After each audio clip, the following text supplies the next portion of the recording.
നമ്മളുടെ ആഗ്രഹങ്ങളും സ്വപ്നങ്ങളൊക്കെ നമ്മൾ ദൈവത്തോട് പറയാറുണ്ട്. എന്നെങ്കിലുമൊക്കെ ദൈവത്തിൻ്റെ ആഗ്രഹം എന്താണെന്നും ദൈവത്തിൻ്റെ സ്വപ്നം എന്താണെന്നും നമ്മൾ ചോദിച്ചിട്ടുണ്ടോ?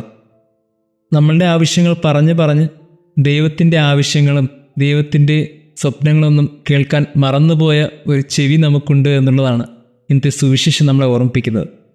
എനിക്ക് കർത്താവിനോട് ഒത്തിരി സ്നേഹം തോന്നിപ്പോകുന്ന ഒരു വചനഭാഗമാണിത്. 10 കുഷ്ഠരോഗികളെ സുഖപ്പെടുത്തി വിട്ടിട്ട് അതിൽ 9 പേരും വരാതിരിക്കുമ്പോൾ ആ ഒരാൾ വന്നതിനെ ഓർത്ത് ബാക്കി 9 പേരെവിടെ എന്ന് ചോദിക്കുന്ന ഒരു ക്രിസ്തു വളരെ സുന്ദരമായിട്ടാണ് തൻ്റെ ജീവിതം മുന്നോട്ട് കൊണ്ടുപോകുന്നത്. അതിനിടയിൽ ക്രിസ്തു സൂക്ഷിച്ച ഒരു പുസ്തകമുണ്ടായിരുന്നു എന്നെനിക്ക് തോന്നുന്നു. ആ പുസ്തകം എന്താണെന്ന് ചോദിച്ചാൽ അത് കണക്ക് പുസ്തകമാണ്. അവനൊരു പ്രതീക്ഷയുണ്ടായിരുന്നു, അവന് ചില ആഗ്രഹങ്ങളുണ്ടായിരുന്നു. ആ ആഗ്രഹങ്ങളൊക്കെ ആ പുസ്തകത്തിൽ ക്രിസ്തു എഴുതുമായിരുന്നു.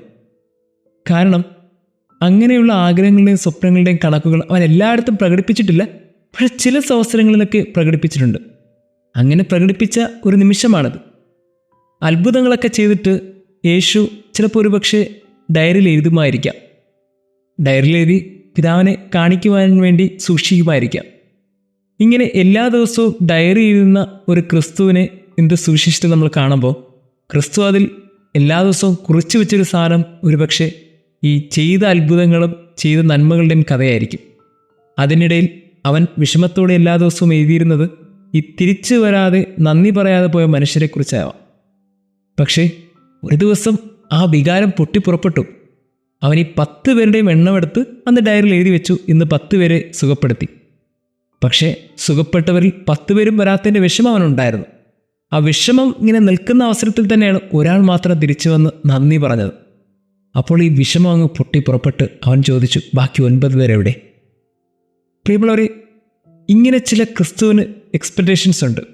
ഇങ്ങനെ ചില പ്രതീക്ഷകളും സ്വപ്നങ്ങളും ആഗ്രഹങ്ങളും ക്രിസ്തുവിനുണ്ട്. നമ്മൾ ക്രിസ്തുവിനോട് ചില കാര്യങ്ങളൊക്കെ ചോദിക്കും, അവൻ നിറവേറ്റിത്തരും. എന്നിട്ട് അവൻ്റെ ആഗ്രഹങ്ങളോ അവൻ്റെ സ്വപ്നങ്ങളോ എന്തോന്ന് ചോദിക്കാതെ നമ്മൾ മടങ്ങിപ്പോവും. എന്തൊരു വേദനയാണിതല്ലേ? നമ്മളുടെ കാര്യങ്ങളൊക്കെ നടത്തി തന്നിട്ട് അവൻ്റെ ആവശ്യങ്ങൾ നമ്മൾ നിർത്തിക്കൊടുക്കാതിരിക്കുന്നത് എത്ര സങ്കടമാണ്. ഇങ്ങനൊരു സങ്കടമാണ് ഇന്നത്തെ സുവിശേഷം. ബാക്കി 9 പേരെവിടെ എന്നുള്ളൊരു ചോദ്യം. ഒന്ന് കണ്ണടച്ച് ജീവിതത്തിൽ ധ്യാനിച്ചാൽ ഇതുമാത്രം കൃപകളുടെ മുകളിലാണ് നമ്മളൊക്കെ ജീവിക്കുന്നത്. കഴിഞ്ഞ കാലഘട്ടത്തിൽ എത്രയോ ദുരന്തങ്ങൾ നമ്മുടെ ചുറ്റുമുണ്ടാകുന്നുണ്ട്.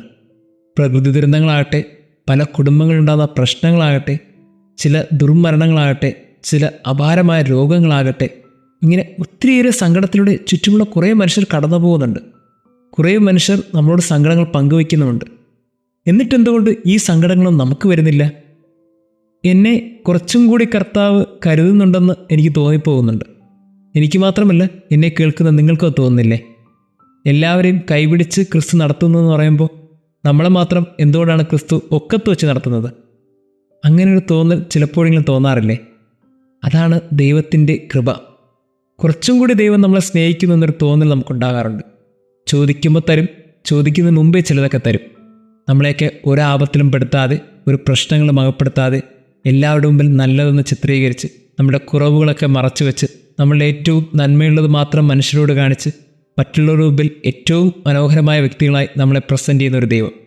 ഇങ്ങനെ പ്രസൻറ്റ് ചെയ്ത് അവൻ നമ്മളെ ആവശ്യങ്ങൾ കൃത്യമായി നിറവേറ്റിത്തരും. പക്ഷെ എന്തുകൊണ്ട് അവൻ്റെ ആവശ്യങ്ങൾ നമ്മൾ നിറവേറ്റാതെ പോകുന്നു? അവനോട് ഒരു വാക്കുപോലും നന്ദി പറയാതെ മടങ്ങിപ്പോകുന്നു.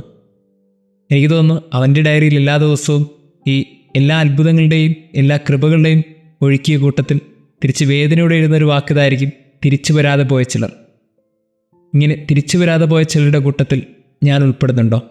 ഇത്രയേറെ കൃപകളും നന്മകളും ഉണ്ടായിട്ടും നന്ദി പറയാൻ ഞാൻ മറന്നു പോകുന്നുണ്ടോ?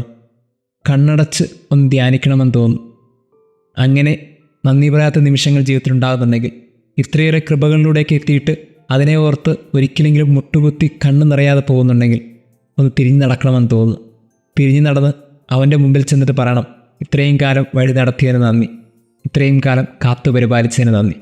ഒരുപക്ഷെ അപ്പോൾ ക്രിസ്തുവിൻ്റെ കണ്ണ് നിറയുമായിരിക്കാം, നിറഞ്ഞിട്ട് അവൻ നമ്മെ വാരിപ്പുണരുമായിരിക്കാം. ആവശ്യങ്ങളൊക്കെ നടത്തിത്തരുന്ന ദൈവത്തെ മാത്രമേ നമ്മൾ കണ്ടിട്ടുള്ളൂ. പക്ഷേ അതിൻ്റെ അപ്പുറത്തേക്ക് ഹൃദയത്തോട് ചേർത്ത് വയ്ക്കുന്ന ഒരു ദൈവത്തെ കൂടി നമ്മൾ കാണാൻ മറന്നു പോകരുത്. നമ്മുടെ നന്ദി എന്നൊരു വാക്കിന് കുറച്ചും കൂടി അവരുടെ ഹൃദയത്തോട് ചേർത്ത് വയ്ക്കാൻ കഴിയുമെന്ന് തോന്നുന്നു. പിന്നീട് അവൻ അവൻ്റെ ഡയറിയിൽ എഴുതി വയ്ക്കും, ഈ തിരിച്ചു വന്നവരുടെ കൂട്ടത്തിൽ ഒരു പേരും കൂടിയുണ്ട്, ആ പേരിൽ നമ്മളുടെ പേരായിരിക്കും. ദൈവം നമ്മെ അനുഗ്രഹിക്കട്ടെ.